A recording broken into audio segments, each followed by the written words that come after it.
Welcome back, everyone. Today, we're going deep on some French words I bet you see all the time. Definitely see these everywhere. We're talking about tout, toute, and toute.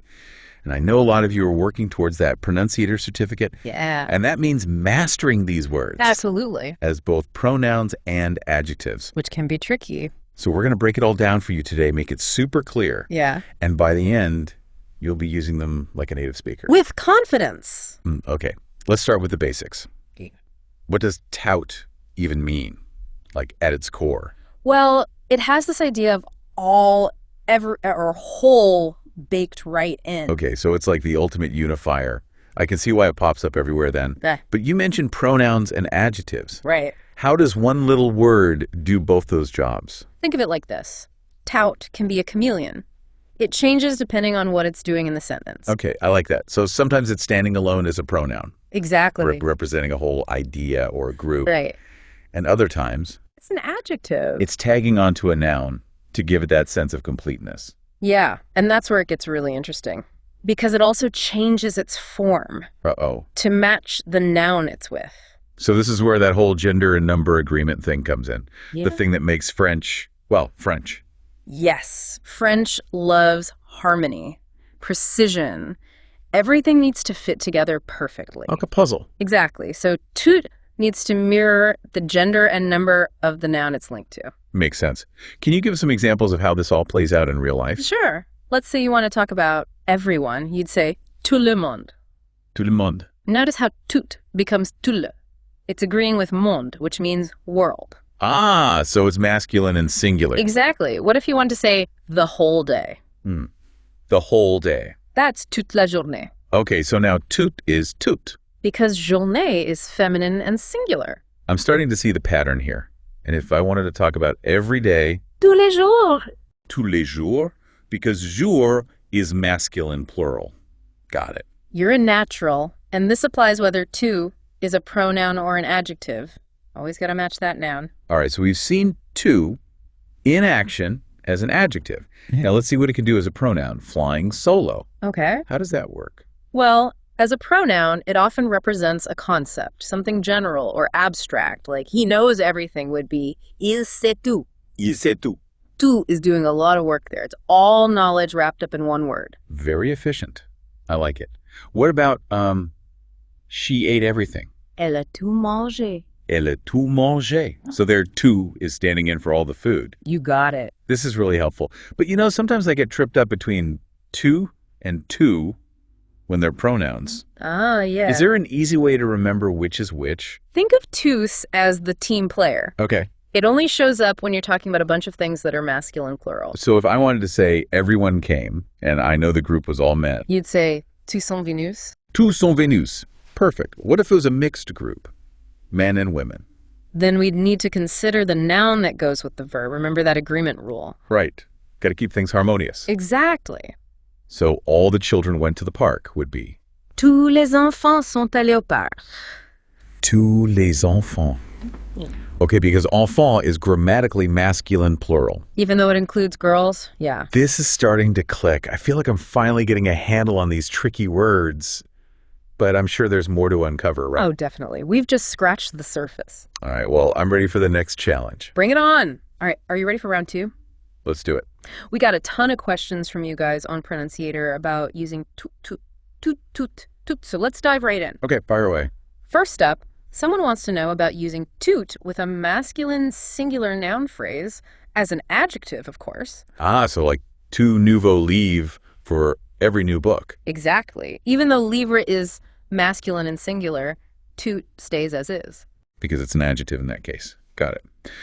What about toute with a feminine singular noun to express entire or whole? Oh, good one. Think of toute la maison for the entire house. Toute la maison. Makes sense. Maison is feminine and singular, so we use toute to show it's the complete house. You know, I think a lot of people trip up on the difference between tout and toute when they're adjectives, like when it comes to emphasis. Yeah, that's a subtle but important distinction. Toute le livre, meaning the whole book, focuses on the book as a single complete thing. Yeah. Toute la ville, the entire city, emphasizes the vastness of the city, its scope. It's like with tout le livre, You're holding the book in your hand. Yeah. With toute la ville, you're looking out over a huge city from above. Love that imagery.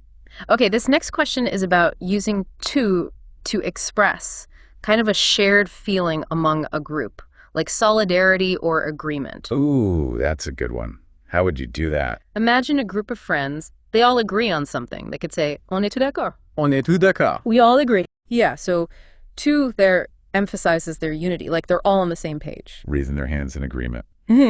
Love it. All right, next up.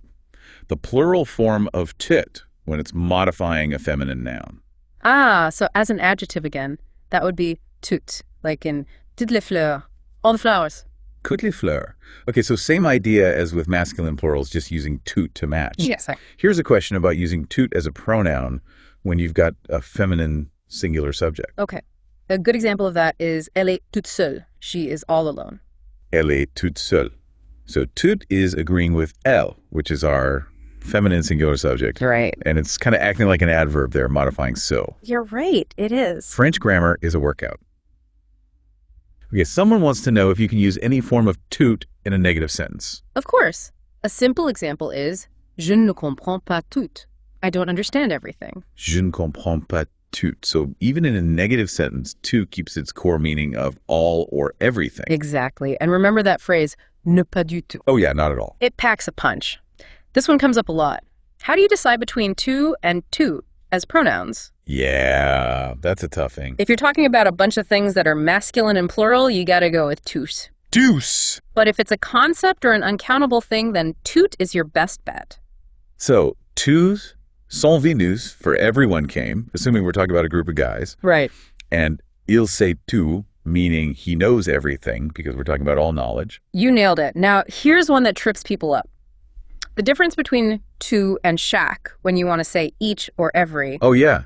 They seem so similar. They are. But tout emphasizes the whole group, Okay. while chaque focuses on each individual within that group. So, toutes les voitures sont rouges means all the cars are red, Yep. emphasizing the group as a whole. But chaque voiture a une roue de secours means each car has a spare tire, focusing on the individual cars. Nice. What about when you want to use tous as an adjective, but you're describing both masculine and feminine plural nouns? You just add les after tout. So tous les enfants, for all the children, no matter if they're boys or girls. Tous les enfants. It's like tous les becomes this umbrella term. I like it. Can you use these forms of tous with both people and things? Absolutely. Tous les chiens for all the dogs. Dogs are people too? Well, in this case, tous les couleurs for all the colors. Works for me. This is fun. It's like a grammar adventure. It is. Speaking of adventures, idioms. Ready to explore some of those? Yes. Always down for some idiomatic expressions. Bring on the French flair. All right, let's jump back into those listener questions. This one's about using tout and toute in phrases about quantity. Okay, quantity, like how much of something. Exactly. For example, toute une journée means a whole day. It really emphasizes how long the day was. Like you spent every single minute of it doing something. Exactly. And then there's tout un tas, which means a whole bunch of something. Like tout un tas de devoirs, a whole bunch of homework. No wonder our listeners are so curious about these words. They're everywhere. Oh. Okay, here's one about how tout works with possessive pronouns. Placement is key here. You always want to put the possessive pronoun before tout. Yep. So you'd say, c'est tout petit enfant, for all his little children. C'est tout petits enfants. Got it. So you're putting c'est before tout, which makes sense. Keeps things nice and clear. This one's interesting. Someone wants to know if you could have more than one form of tout in the same idiomatic expression. Oh, definitely. Like, tout le monde, tout compris. Tout le monde, tout compris. That's all-inclusive, right? Like those awesome vacation packages where everything's included. That's the one. All right, back to negation. We got a question about using tout in negative sentences when there's already another negation in there. Double negatives. Always fun. Right. Here's a good example. Je ne connais aucun de tous ces gens. I don't know any of all these people. Je ne connais aucun. Wow, that's a mouthful. So using aucun makes the negation even stronger. Exactly. Like you really want to emphasize that you don't know a single one of those people. This one's about relative clauses. Always a challenge. Yeah, relative clauses can be tricky. For sure. When you're using tout in a relative clause, where you put it really matters, and it depends on how tout is functioning within that clause. So you've really got to pay attention to what it's doing in the sentence. Absolutely. Okay, here's a question about how the meaning of tout as a pronoun can change when it's used with certain verbs, like gagner, savoir, or dire. Interesting. So how does it change? Well, with those verbs, tout often refers to an idea or a concept rather than a specific group of objects. So if you say il a tout gagné, meaning he won everything, Right. it probably means he won everything within a certain context, like a competition or something. Exactly. It doesn't mean he won literally everything in the world. This next one is about using to know in the imperative form to express agreement or encouragement. Ooh, I like this one. How does that work? Imagine a coach is trying to pump up their team. They could say, allez tous ensemble. Allez, tous ensemble. Come on, all together now. I love it. It's got that sense of unity, everyone working together towards a common goal. Okay, how about this? When are toutes and tous les deux, toutes les deux interchangeables, and when are they not? Ah, yeah, those are tricky. They both can mean both. Right. But tous les deux is only for two things. Exactly. While tout can be for a whole group. Exactly. So tous les deux would be like both of the boys, while tout could be the entire class. All right, one more. Someone's wondering about using to before adverbs. Before adverbs. Any examples come to mind? Sure. Tout doucement, which means very softly. Or tout simplement, meaning quite simply. Okay, so in those cases, tout is like an intensifier. It adds a little extra oomph to the adverb. Nice. Well, I think that about covers it.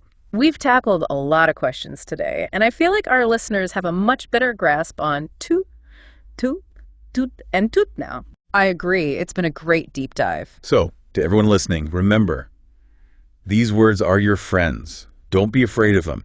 Embrace their shape-shifting nature, and you'll be speaking French like a pro in no time. And don't forget, you can keep practicing on Pronunciator. We have tons of resources to help you master these words and ace that certificate exam. Absolutely. Until next time, keep learning, keep practicing, and keep loving French. Au revoir.